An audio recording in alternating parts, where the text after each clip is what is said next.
Today, we are diving into one of the most incredible, most audacious deceptions in all of military history. It's the story of how one man, a single improbable spy, literally convinced an entire army to look the wrong way at the most critical moment of World War II. So, picture this, it's June 6, 1944, D-Day. The largest invasion force in history is storming the beaches of Normandy. But here's the crazy part. The bulk of Germany's defensive power, the very soldiers meant to stop this exact thing from happening, they just weren't there. So the question is, why? Well, it's because a staggering 19 German infantry divisions were positioned 150 miles away from the actual landings. And get this, alongside them were two of their most powerful armored Panzer divisions. We're talking about the heavy hitters, the very tanks that could have absolutely crushed the Allies on those beaches. So what were they all doing over there? They were just waiting, staring at a place called the Pas de Calais, completely convinced that that was the real target. They were waiting for a ghost army, all because of an unbelievable fiction spun by just one man. So who was this man? This is the story of Juan Pujol García, a Spanish chicken farmer who somehow became the most critical double agent of the entire war. His codename was Garbo. Now, Pujol's story doesn't start in some fancy spy school. It starts with him just hating extremism. After living through the Spanish Civil War, he despised both fascism and communism. He was determined to do something, as he put it, for the good of humanity, and that meant helping the Allies.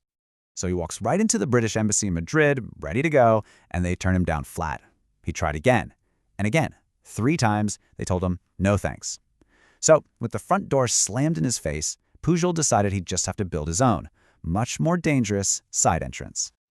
His plan was as brilliant as it was completely insane. He figured, if the British won't hire me as a spy, I'll become a German spy first.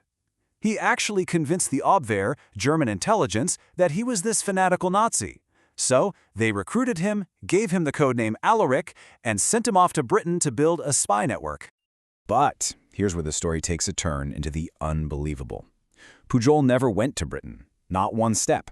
Instead, he just moved to Lisbon, Portugal. And from there, he started to invent his entire spy operation out of thin air.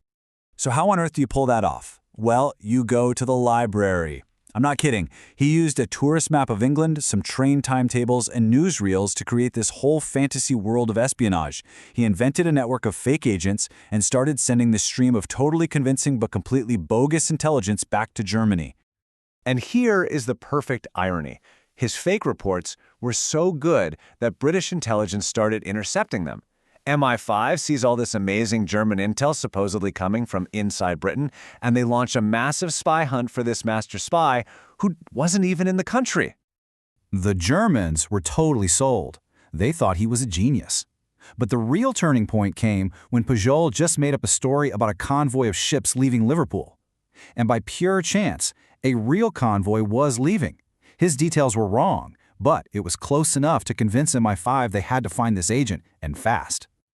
So, in April of 1942, the British finally figured out what was going on. They smuggled Pujol into England, and the spy hunt was over. They hadn't just found a German agent. They had found the perfect double agent. He was paired with an MI5 officer named Thomas Harris, and they gave him his new codename, Garbo. You know, like the actress Greta Garbo? Why? Because, as his handler said, he was the best actor in the world.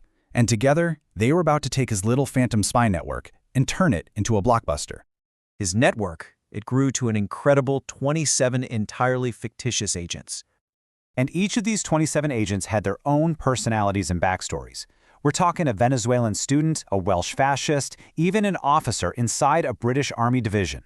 And the absolute best part? The Germans were paying for all of them, funding a spy ring that existed only in Garbo's head. So, with this amazing, imaginary network ready to go, the stage was set for Garbo's greatest performance. Everything he had built was now going to be put to the ultimate test, Operation Fortitude, the plan to deceive the Germans and protect the Normandy invasion. The mission was huge, but the goal was simple: convince Hitler that the real invasion was going to hit the Pas de Calais. It made sense to the Germans. It was the shortest crossing. Garbo was the main channel for this lie, feeding them constant reports about a huge, fake army group massing in Kent, led by the one American general the Germans feared most, General Patton. Garbo's messages were basically the script for a massive movie being staged in the English countryside. The Allies built a whole ghost army, complete with inflatable tanks, plywood planes, and fake radio chatter, all designed for German spy planes to see. Garbo was the voice explaining what they were seeing. And this was the masterstroke. Hours after the D-Day landings began, Garbo sent his message. He didn't deny the Normandy landings, he framed them. He told his handlers it was just a diversion, a trick to draw away German troops. The real invasion, he insisted, was still coming at Calais. And they bought it. Hook, line, and sinker. The deception was so perfect that the Germans never discovered the truth during the war. To them, Garbo, or Alaric as they knew him, was their most valuable spy in Britain right up to the very end. Which brings us to this absolutely unbelievable fact. Juan Pujol García is the only person to be decorated by both sides in World War II for the exact same work. The Germans gave him the Iron Cross for his extraordinary services, and a few months later, the British made him a member of the Order of the British Empire for his. You just can't make this stuff up. So what do you do after the war when you're the guy who tricked the Nazis? Well, you disappear.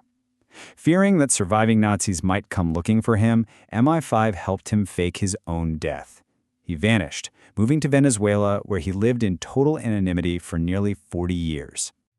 But he was eventually found, and in 1984, on the 40th anniversary of D-Day, an elderly Juan Pujol García went back to Normandy.